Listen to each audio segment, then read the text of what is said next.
Mathematics में हम लोगों ने सबसे पहले वेव फ्रंट पढ़ा और फिर हाइजन के प्रिंसिपल पढ़े। जल्दी जल्दी रिकैप करते हैं। वेव फ्रंट्स क्या होते हैं?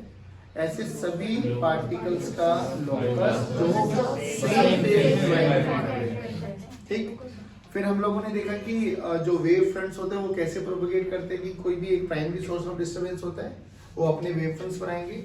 उस वेव फ्रंट पे, कोई भी एक वेव फ्रंट पे बहुत सारे अनंत पार्टिकल्स होते हैं, वो सारे के सारे पार्टिकल्स अपनी अपनी वेव्स बनाते हैं और उन वेव्स पे किसी भी एक गिवन इंस्टेंट पर जो भी फॉरवर्ड एनवेलप में नया आपके पास वो होगा उनका common tangent, that will give you the new wave front. और फिर हम लोगों ने एक रिलेशन और देखा था कि होमोजेनियस मीडियम में आपके वी एफ और लैम्डा क्या रहता है?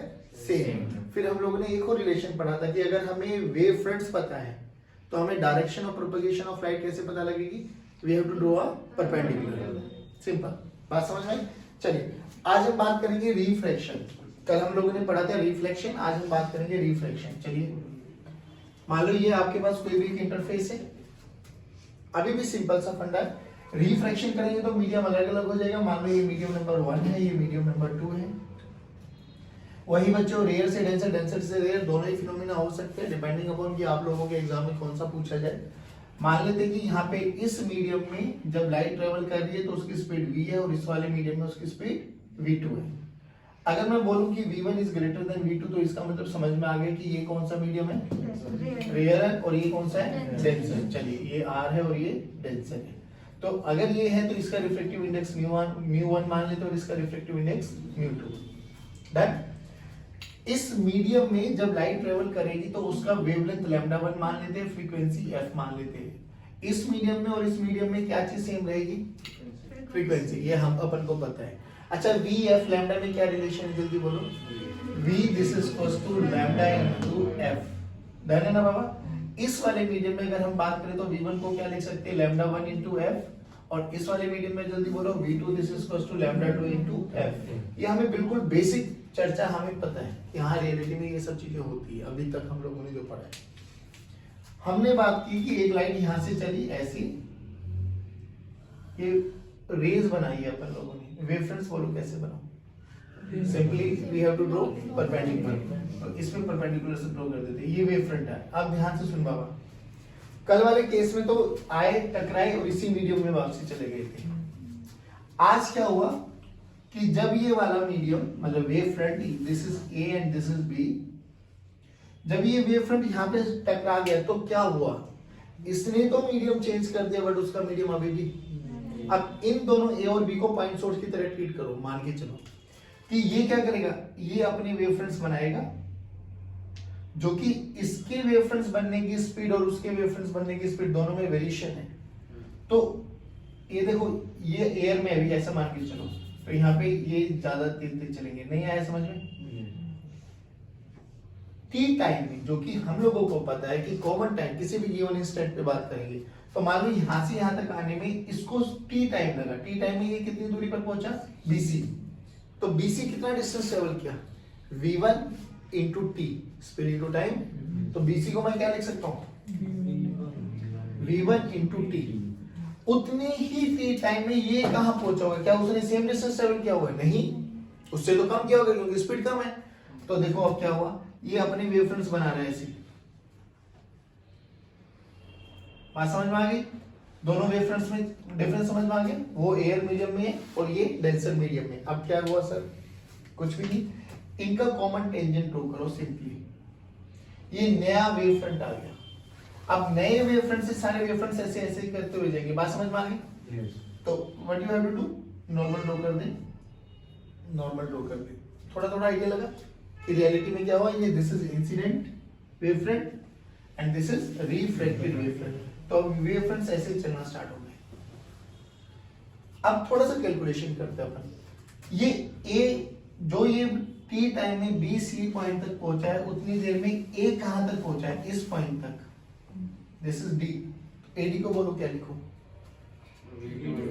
सभी बच्चे बोलेंगे ना बेटा v2 इंटू टी। कल वाले केस में और आज वाले केस में बिल्कुल सेम नाम रख के चले। कल हम लोगों ने प्रूव कर दिया था कि BC AD के बराबर है बट आज BC और AD बराबर। कल क्यों सेम थे? क्योंकि स्पीड सेम थी। आर स्पीड से सेम। अब क्या करना है, what we have to do, अब थोड़ा वही कैलकुलेशन, फिर वही नॉर्मल ड्रॉ करो बच्चों। दिस इज एंगल आई, ये एंगल 90 माइनस आई, ये एंगल आई। नहीं आया क्या, बताओ दोबारा, आ गया बताओ, पक्का? चलो तो ये इसमें बताओ, ये नॉर्मल, ये आर, तो ये बोलो 90 माइनस, और ये बोलो। अब देख ध्यान से, इन triangle ABC and in triangle ADC, ABC और एडीसी में से साइन आई और साइन आर की वैल्यू निकाल लो, निकालो sine i. In triangle ABC बोलो साइन आई, बोलो perpendicular by base, sorry perpendicular by hypotenuse, बोलो बीसी बाय एसी, चलो BC by AC. Similarly ADC में से निकालो साइन आर, साइन आर बोलो एडी बाय एसी, पक्का? AD by AC. अरे दोनों के लिए हाइपोटेन्यूज यही रहेगा भाई, परपेंडिकुलर बाय हाइपोटेन्यूज यही तो होता है। ये 90 डिग्री बनाना, ये तो बेस बनाओ। चलो दोनों को डिवाइड करो, साइन आई बाय, चलो sine i by sine r. देखो BC AC AD AC, AC AC will cancel out, BC by AD बचा। This is BC by BC की वैल्यू देखो, V1 V2 T को, V1 की value देखो lambda 1 into F, नीचे देखो F ने एफ को, lambda is inversely proportional to mu, lambda is inversely proportional to, भूल गए हो तो ये क्या हो गया 1 बाय म्यू1 बाय 1 बाय, तो ये क्या बन गया म्यू2 बाय म्यू1। याद है कुछ ऐसा है रिलेशन, क्या बोलते हैं इसको, स्नेल्स लॉ। स्नेल्स लॉ बनाना है यहाँ पे, क्या बोलता है म्यू1 साइन आई, यहाँ पे क्या है म्यू2 साइन आर, और ये इनका प्रोडक्ट हमेशा क्या रहेगा कांस्टेंट, तो sine i by sine r क्या बनता हुआ दिखाई दिया म्यू2 बाय म्यू1। देखना वही तो रिलेशन आया, तो ये प्रूव कर दिया उन्होंने by using Huygens principle laws of refraction. क्या प्रूव कर दिया?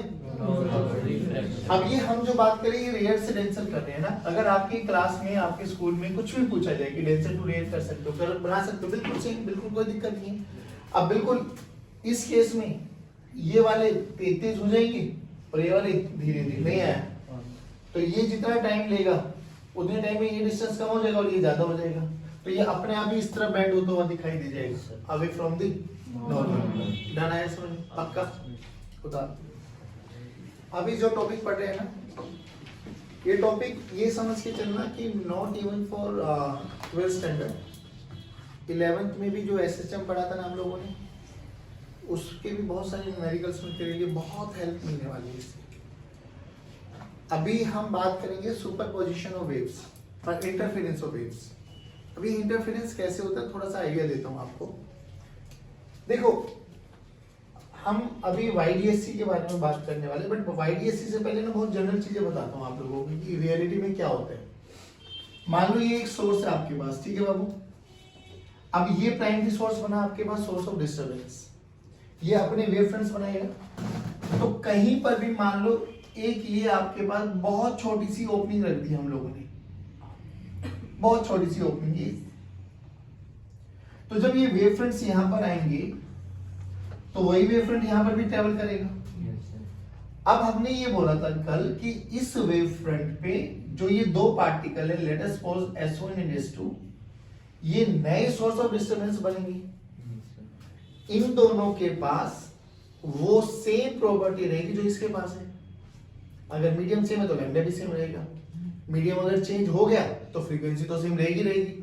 तो अगर इसकी फ्रीक्वेंसी f है और इसकी भी f है तो इसकी भी क्या होगी? तो क्या इन दोनों सोर्सेज की फ्रीक्वेंसी में सेम बोल सकता हूँ? मैं कह रहा हूँ चाहे किसी भी मीडियम में फ्रीक्वेंसी में कोई चेंज नहीं है। ऐसे सोर्सेज को बोलते हैं हम कोहेरेंट सोर्सेज। क्या बोलते हैं? कोहेरेंट, जिनकी फ्रीक्वेंसी सेम होनी चाहिए। क्यों? क्योंकि आगे हम लोगों को इंटरफेरेंस पैटर्न पढ़ेंगे और interference pattern sustain interference, sustain का मतलब होता है कि टाइम के साथ चेंज ना हो। उसकी बेसिक कंडीशन ये है कि दोनों सोर्स कैसे होने चाहिए, कोहेरेंट सोर्सेज। कोहेरेंट सोर्सेज जिनका फेज या तो कांस्टेंट हो, फेज डिफरेंस या तो कांस्टेंट हो या जीरो। दूसरी चीज उनकी फ्रीक्वेंसी क्या रहनी चाहिए, सेम। छोड़ो उस पे अभी और अच्छे डिटेल में बात करेंगे, बट समझ, मान यहाँ पे स्क्रीन है हमारे पास, हाँ, तो जब ये दो सोर्सेज बने बच्चों, ये दोनों के दोनों अपनी खुद की वेव्स बनाएंगे इन ऑल पॉसिबल डायरेक्शन। तो वेव में क्या आएगा, crust trough crust trough crust trough, ऐसे बनता है। अब देख ध्यान से, फॉरवर्ड डायरेक्शन मतलब आगे की तरफ, ये crust trough crust trough crust trough crust trough and so. होगा नहीं होगा इसका? अब सेम ये सोर्स जो बैठेगा क्या, नहीं, ये भी बनाएगा सेम, एक ही मीडियम है, सब कुछ सेम है, तो जितना डिस्टेंस ये मान लेना सेम सेम से मान के चलना, अच्छा सा डायग्राम बन जाता।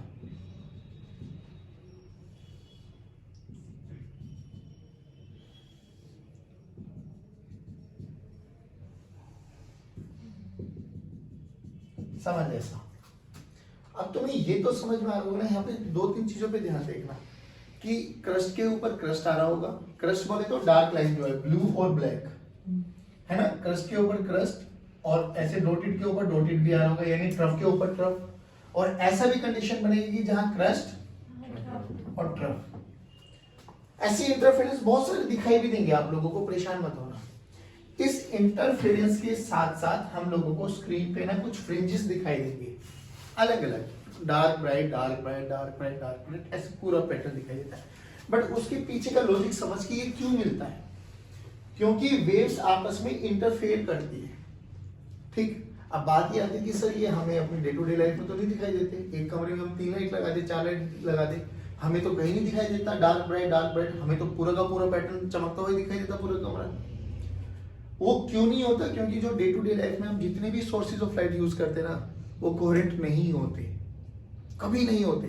कोहेरेंट सोर्सेज को बनाया जाता है, एक तो मेथड यही है, इस मेथड को बोलते हैं स्प्लिटिंग करना, यानी एक सोर्स को 2 पार्ट्स में स्प्लिट आउट कर दिया। एक मेथड होता है बाय यूजिंग रिफ्लेक्शन, तो रिफ्लेक्शन में भी समझ में आता है, जो सोर्स जाएगा लाइट जाएगी, वही लाइट टकरा के वापसी आती है, तो मीडियम मतलब लाइट टकराने के बाद आएगी जो भी रेज आती है, उन सब की क्या सेम रहती है, स्पीड वेवलेंथ फ्रीक्वेंसी रहती है ना। तो रिफ्लेक्शन से भी हम लोग कोहेरेंट सोर्सेज बनाते हैं। अभी यहां से देख क्या हुआ कि जब वेव्स आपस में जाकर एक दूसरे के साथ इंटरफेयर करती है तो हमें कुछ तो स्क्रीन पे दिखाई देता है, वो बाद में बात करेंगे क्या होता है। बट ये जो इंटरफेरेंस का फिनोमिना होता है ना, इसको मैथमेटिकली कैसे एनालाइज करना है, ये तो हम लोगों ने समझ लिया कि क्रस्ट के ऊपर क्रस्ट, ट्रफ के ऊपर ट्रफ आता है, ऐसा कि कुछ तो होता है कि हमें यहाँ पे अलग अलग पैटर्न दिखाई देता है, डार्क ब्राइट का कॉम्बिनेशन दिखाई देता है। अब इसको थोड़ा मैथमेटिकली एनालाइज करो, और इसको मैथमेटिकली एनालाइज करने के बाद हमें यहाँ से 2 चीजों को याद करना है कि 2 SHM को कैसे जोड़ा जा सकता है, ठीक। SHM हम लोगों ने कहाँ पढ़ा हुआ है, 11th में भी पढ़ा है, अभी 12th में भी कहीं पढ़ा है, AC वाले में, E naught sine of I naught sine of. अब याद करिए SHM इक्वेशन है, तो SHM किसका फंक्शन है, साइन का फंक्शन है, कोस का भी फंक्शन हो सकता है। SHM जो फंक्शन होता है वो टाइम का फंक्शन है, देख ध्यान से, I naught sine of E naught sine of, 11th में पढ़ा था A sine of omega t, A cos of omega t, पढ़ा था ना, A क्या होता था वहां पे, एम्पलीट्यूड। अब सुन, मानो यहां पर एक सोर्स है आपके पास, बच्चों 11th में बात करेंगे तो ये साउंड सोर्स आ जाएंगे, 12th में बात करेंगे तो ये लाइट सोर्स, ये भी क्या है, दूसरा सोर्स। अब जो कि हमें ये पक्का पता है कि यहां से वेव्स जनरेट होते हैं, वेव की इक्वेशन बोलो,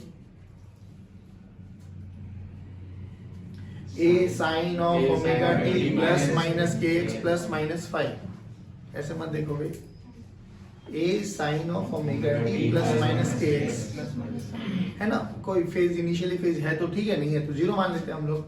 तो मान लो ये एक सोर्स है जो एक वेव जनरेट कर रहा है, और उसकी वेव इक्वेशन ये है, A1 sine of omega t plus minus k x plus minus 5, that phi हो भी सकता हो, नहीं भी हो सकता, कोई बड़ी बात नहीं। सिमिलरली ये क्या कर रहा होगा, ये भी जनरेट कर रहा होगा, बोलो a2 sin of omega t plus minus ax plus phi. अब जब ये वेव्स बनी बच्चों, वेव्स चली यहां से, मान लो ये कोई भी एक पार्टिकल है p, तो इस पार्टिकल को कितनी वेव्स मिली, दो, तो इंटरफेरेंस होगा जरूर, यही तो होगा भी। अरे भाई बोलो, ये ग्राफिकल एनालिसिस था वो, आपके बाद मैथमेटिकल देखो, ठीक है सर। बट मुझे एक बात बताओ, जब ये सोर्स, अगर मैं इन सोर्सेस को यहीं पे रख दूं फिक्स, इनको आगे पीछे ना करो, इनको आगे पीछे ना लेके जाऊं, पार्टिकल पी को भी यहीं रखूं, तो क्या मैं ये कह सकता हूं कि इनके बीच की जो ये डिस्टेंस है, let us suppose this is x1 and this is, तो क्या ये वाला डिस्टेंस फिक्स है? पक्की बात। अब सोच, वेव किसका फंक्शन है? वेव टाइम के साथ साथ पोजीशन का भी फंक्शन होता है। रीजन समझ इसको कैसे, रस्सी पे, रस्सी देखो ऐसे सिखा देते हैं अपन लोग, ये रस्सी का एक एंड को बांध दो, एक एंड को हाथ में पकड़ लो, ऐसे ऐसे ऐसे ऐसे करो, तो रस्सी के सारे पार्टिकल्स ऐसे ऐसे ऐसे ऐसे करते हैं। बात समझ में आ रही है? सोच के देख, आराम से सुनिए, बिल्कुल तसल्ली से। मान लो ये हमारा एक एंड फिक्स कर दिया हम लोगों ने, हाँ, ये एंड हम लोगों ने अपने हाथ में पकड़ा हुआ है। अब इसमें बहुत सारे पार्टिकल्स है भाई, ए, ये बी, ये सी, ये डी, ये ई, इसको ओरिजिन मान लो, हाँ। अब जब जैसे मैं इसको ऊपर लेके जाऊंगा, जैसे मैं ये कर रहा हूं, मैं कौन हूं? सोर्स। क्या जैसे मैं कर रहा हूं वैसे ही बी करेगा, बी के बाद सी करेगा, सी के बाद डी करेगा, डी के बाद ई करेगा, एंड सो ऑन, ऐसा प्रोपगेशन होता रहेगा। पर क्या ये बताओ, क्या ए बी के पास चला जाएगा? क्या जो पार्टिकल मैंने हाथ में पकड़ा हुआ है वो तो थ्रू आउट यही रहेगा। और वो कैसे ही नाचेगा, कैसे नहीं नाचेगा, वो डिसाइड कौन करूंगा? मैं ऐसे ऐसे करने लग जाऊंगा तो सारे पार्टिकल ऐसे ऐसे करने लग जाएंगे, मैं ऐसे ऐसे करूंगा तो सारे पार्टिकल ऐसे ऐसे करने लग जाएंगे। बात समझ में आ रही है? ध्यान से देखिए, वेव प्रोपगेट हो रही है। अब वेव में एक्स क्या है भाई? ओरिजिन ये है, तो यहां से मान लो ये x1 है। x1 के बारे में अगर मैं इस वेव इक्वेशन में यहाँ पे x1 रख दूं तो मैं किस पार्टिकल के बारे में बात कर रहा हूँ? b। अरे बोल भाई, मान लो ये x1 है ना, इस इक्वेशन में मैंने x1 रख दिया, तो मैंने किस पार्टिकल के बारे में चर्चा करी? b। x2 रख दूंगा तो c, x3 रख दूंगा तो। अब ध्यान से देख, जब मैंने यहाँ से यहाँ रख दिया कि मैंने बोला ये x1 है, x1 है तो x1 फिक्स हुआ या वेरिएबल हुआ? फिक्स। भाई जैसे यहाँ पे x1 रख दूंगा तो ये तो बी पार्टिकल के बारे में चर्चा कर रहे हो, और बी पार्टिकल कर क्या रहा है? ऊपर जा रहा है, नीचे आ रहा है, ऊपर जा रहा है, नीचे आ रहा है, तो ये क्या कर रहा है? एसएचएम। यानी वेव इक्वेशन को आप एसएचएम में कन्वर्ट कर सकते हो। बोलो कैसे? डिस्टेंस को फिक्स कर। हाँ, अगर इसकी x को फिक्स कर दो, x चेंज है, b के पास गए तो x1 आ गए, c के पास गए तो x2 आ गए, तो x वेरी है, टाइम भी वेरी है। तो वेव इक्वेशन क्या है? जो टाइम और x दोनों का फंक्शन होता है। अरे ऐसे लिखते थे भाई 11th स्टैंडर्ड में, wave is a function of x, t। y लिखते थे ना, y को, y is a function of x, t। Time के साथ साथ पोजीशन भी चेंज होती जा रही है पार्टिकल्स की। और जब हम ऐसे करते हैं y is a function of t, तो वो क्या बना? एसएचएम। क्या बना? एसएचएम। ये मोरल ऑफ द स्टोरी क्या है कि अगर आपके पास एक वेव इक्वेशन है तो उसको एसएचएम में कन्वर्ट किया जा सकता है बाय फिक्सिंग x। x को फिक्स कर दो, एसएचएम इक्वेशन। नहीं आया समझ में? अब सोच के देख, ये कौन है? सोर्स। ये क्या दे रहा है? वेव। अच्छा, इस प्लस माइनस के बारे में चर्चा करो। कभी ये प्लस आता था, कभी ये माइनस आता था, कैसे पता लगता था कि वेव किस डायरेक्शन में प्रोपगेट कर रही है? अगर कोएफिशिएंट ऑफ t और कोएफिशिएंट ऑफ x सेम आ गए तो negative x, coefficient of t और कोएफिशिएंट ऑफ x ऑपोजिट आ गई तो पॉजिटिव x। नहीं आया समझ में? पक्की बात? चलो तो इसको तो चेंज कर लेते हैं, यहाँ पे माइनस कर लेते हैं और ये भी माइनस, ठीक है। ये 5 प्लस का मान लेते हैं और ये 5 मान लेते हैं, इनिशियल फेज है। चलो अब सोच, यहां से यहां आ रही है तो x1 फिक्स कर दो इसमें, तो इस पार्टिकल को क्या मिला? एसएचएम। x1 रख दिया ना, तो इस पार्टिकल की एसएचएम इक्वेशन पता लगी, इसके कारण भी पता लगी, तो इस पार्टिकल को क्या मिली? 2 एसएचएम। बोलो जल्दी, y1 की वैल्यू बोलो, a1 sin, में सभी बच्चे बोलेंगे तो अच्छा लगेगा, a1 sin of omega t minus ax1 plus 5। इसको बोलो A2 sin of omega t minus kx2 plus. अब ये दो क्या है, वेव है या एसएचएम है? एसएचएम। हमें करना क्या है, इन दोनों एसएचएम को जोड़ना है। अभी जोड़ना आना हमें चाहिए, इसको बोलते हैं कॉम्बिनेशन ऑफ एसएचएम।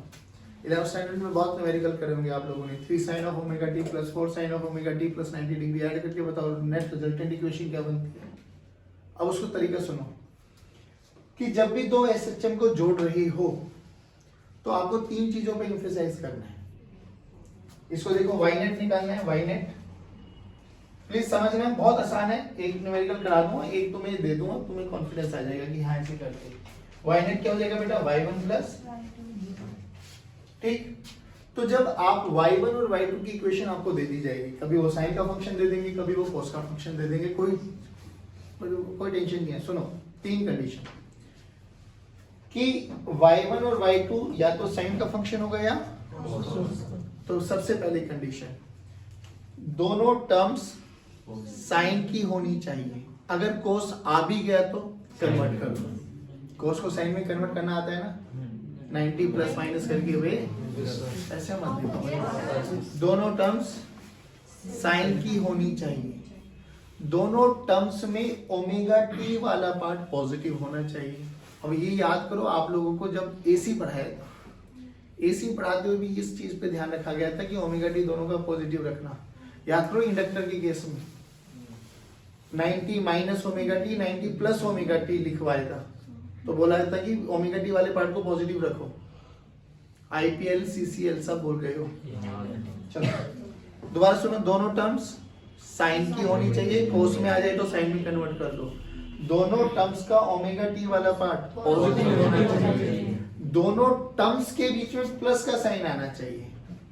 अगर ये तीनों कंडीशन सेटिस्फाई करती है तो हम a1 a2 को एज अ वेक्टर मान सकती है। एक न्यूमेरिकल करा दूं, समझ आराम से सुनना।